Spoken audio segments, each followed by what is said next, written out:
आजकल पूरी दुनिया स्त्री 2 मूवी देखकर सरकटे से डर रही है।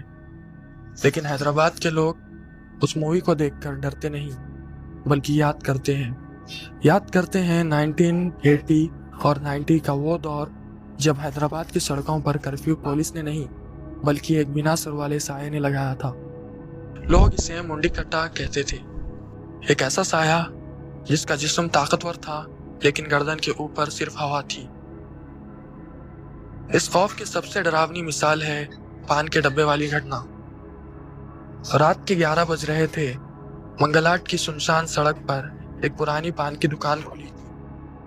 दुकान वाला दुकान बंद करने ही वाला था कि तभी उसे किसी के चलने की आवाज आई।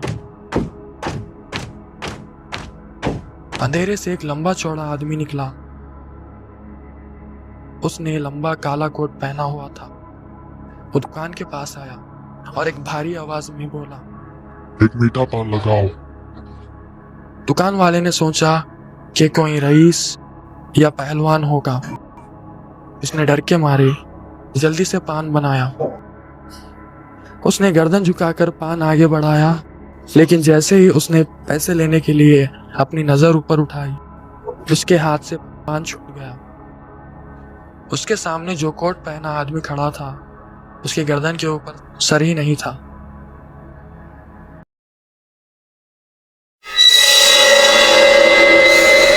सिर्फ एक कटी हुई गर्दन जहां से खून निकल रहा था।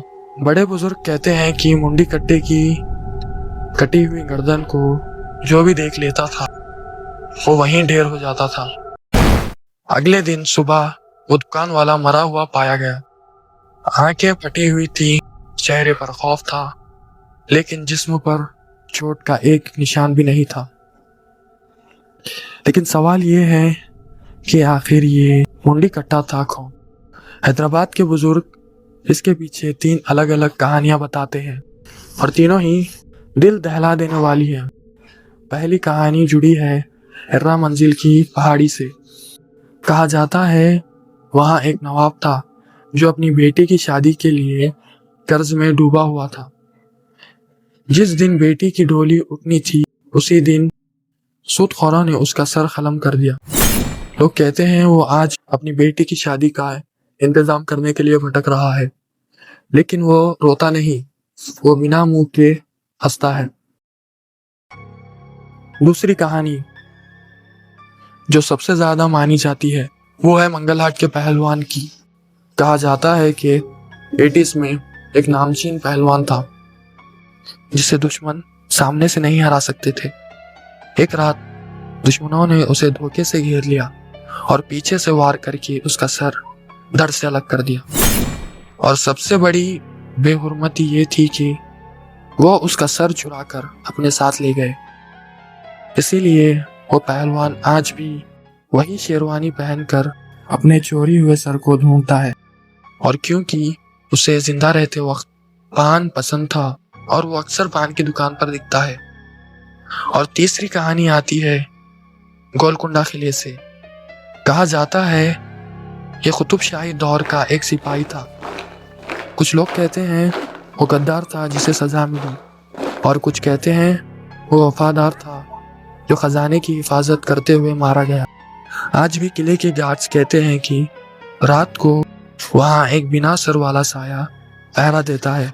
चाहे वो कोई भी हो, उसका खौफ पूरे हैदराबाद में था। लोगों ने इस बला से बचने के लिए अपने घरों और दुकानों के दीवारों पर कल आना लिखना शुरू कर दिया। लोगों ने सोचा कल आना लिखने से वो मुंडी कट्टा पढ़कर कल आएगा। मुंडी कट्टा जब रात को आता तो वो पढ़ता कल आना और वापस चला जाता। यह सिलसिला कई सालों तक चला, हर रोज कल, और वो कभी अंदर नहीं आ पाया। लेकिन यहाँ एक सवाल आता है, जिसके पास सर ही नहीं है, जिसके पास आंखें ही नहीं है, वो पढ़ता कैसे था? बड़े बुजुर्ग इसका बड़ा गहरा जवाब देते हैं। वो कहते हैं कि रूह आंखों से नहीं एहसास से देखती है, या शायद वो कल आना सिर्फ अल्फाज नहीं थे, वो एक बंदिश थी। वो लिखा हुआ शब्द उसे मजबूर कर देता वापस जाने के लिए। या हो सकता है वो पहलवान आज भी इस उम्मीद में वापस जाता था कि शायद मेरा सर यहाँ कल मिलेगा। वक्त बदला, शहर बदला, लेकिन आज भी अगर आप पुराने शहर की सुनसान सड़कों से गुजरे और कोई भारी आवाज में आपसे पान मांगे तो गलती से भी सर उठाकर मत देखना। ऐसे ही सच्ची कहानियों के लिए दास्तान खौफ को सब्सक्राइब करें और हाँ, अपनी हिफाजत के लिए आयतल कुर्सी जरूर सुन लें।